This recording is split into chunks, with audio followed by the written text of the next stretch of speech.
Hey crafty friends, Jen Cassell here. I'm back with another design team project for Scrapdiva Designs.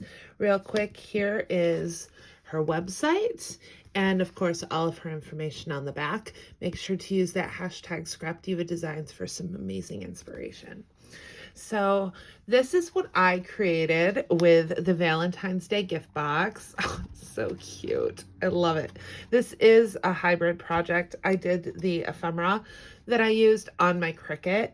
I mainly used some papers from Miss Kate Designs, the Hey Sugar collection. The polka dot on the outside is from Creative Fabrica. It was the strawberry collection that I was using a lot last year.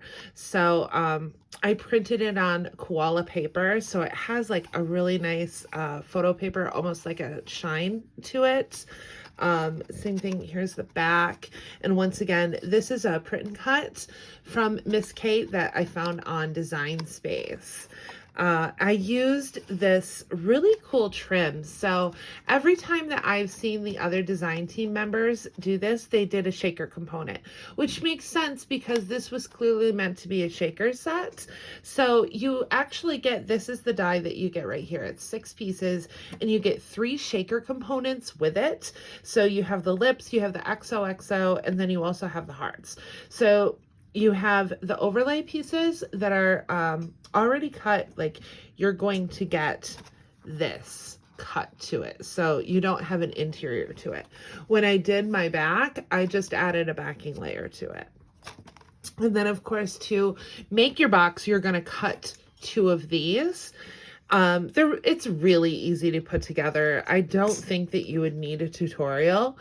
For me, what I did was run this through with the light pink cardstock that I used here.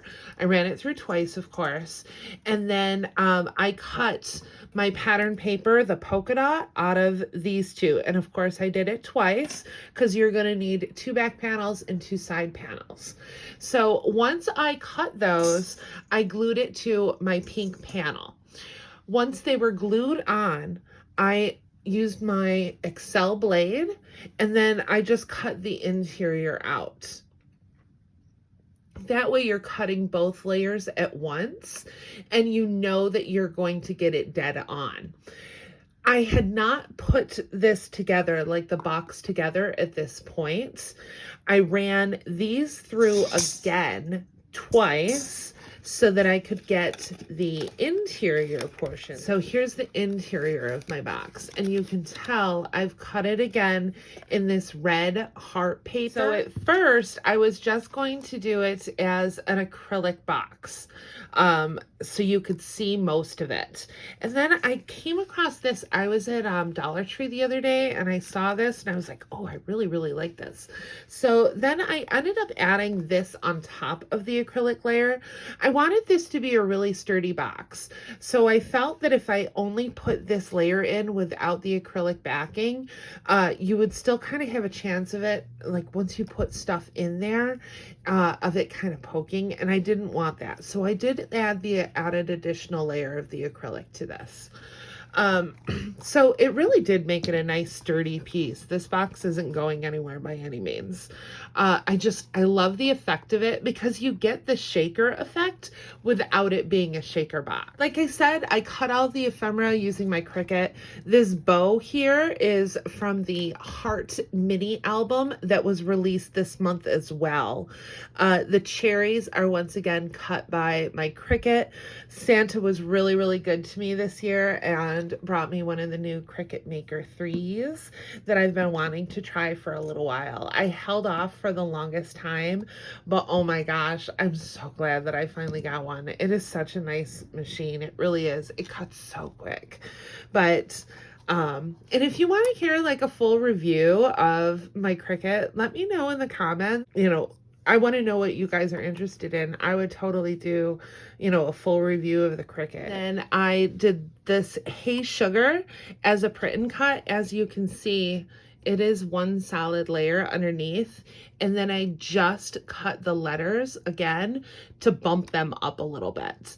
I did the conversation hearts. Once again, these are all Design Space files from Miss Kate as well that match the collection, because I did use it a lot on the interior. I thought this was so stinking cute. I love it. Love, love, love. And I mean, it's a big box. This is a very big box. So the box is going to measure about 3¼ wide, and then about 2. And the box measures about 6, but with this, I would say it's about 7½ maybe. So total is about 7½ inches tall.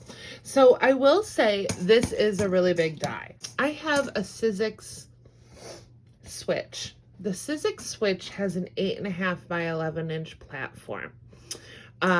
It will cut any of these larger dies. But I know a lot of you have one of the original Sizzix or any of the other smaller machines out there. Do not just let that discourage you from getting a die of this size. I used to cut larger dies using my smaller platform all the time, and I will show you how I do it.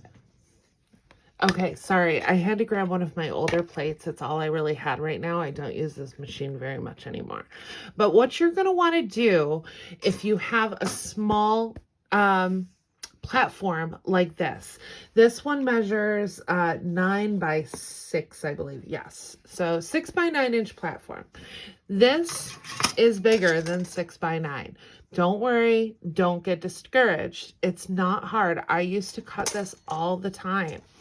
So what you're going to want to do is grab your piece of paper, and then you're going to put your paper down. All right, put this on top.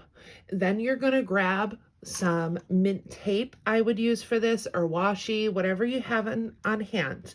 Tape it down. Pop your plate on top, run it through your machine, just like so. So you're not obviously going to have the paper cut on this portion at the bottom.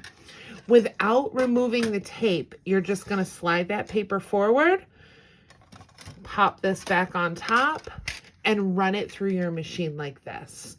That way you're going to be able to get a full cut on the whole thing. All right, it's not that hard. That's a little tip when you're doing larger dies on smaller platforms. It's totally possible. But I do recommend getting the Sizzix switch if you're really into die cutting like I am. Amazing machine. All right, so thank you so much for watching. Once again, here is the website, all of her socials. You want to grab that Valentine's Day gift box, you can use my coupon code JEN10 for 10% off your purchase. Thank you so much for watching. If you like this video, give it a thumbs up and hit that subscribe button for more crafty content. I'll see you in the next crafty video. Bye.